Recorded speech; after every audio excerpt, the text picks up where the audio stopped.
सभे मगहिया भाई बहन के भूलेटन काका के राम राम आथिन मगहिया खबर में सुनथिन देश दुनिया के खबर। आज प्रधानमंत्री नरेंद्र मोदी बद्रीनाथ आओ केदारनाथ धाम के यात्रा पर हथर।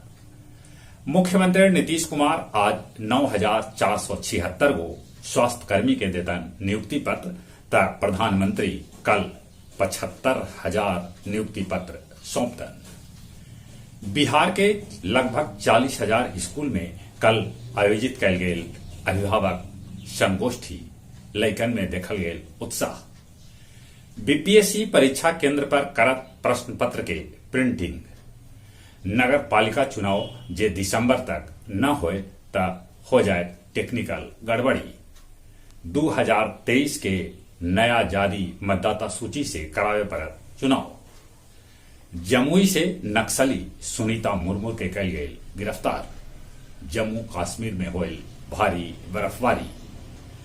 मध्य प्रदेश के मुरैना में पटाखा फैक्ट्री में आग लगे से 6 आदमी के है मौत के खबर।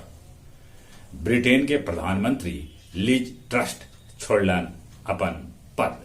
वो कुलम 45 दिन रहलन प्रधानमंत्री और सबला कम दिन इंग्लैंड के प्रधानमंत्री रहे के रिकॉर्ड बनौलन।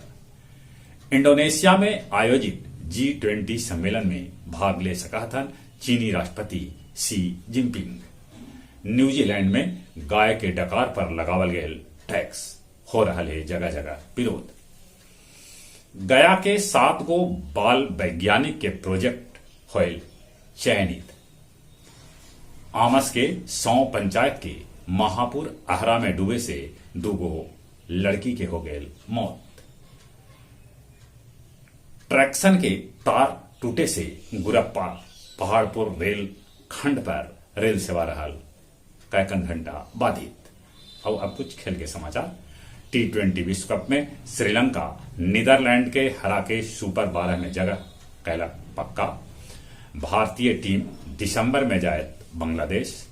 मध्य प्रदेश में अगला साल जनवरी में आयोजित हुए 5वां खेलो इंडिया युवा खेल।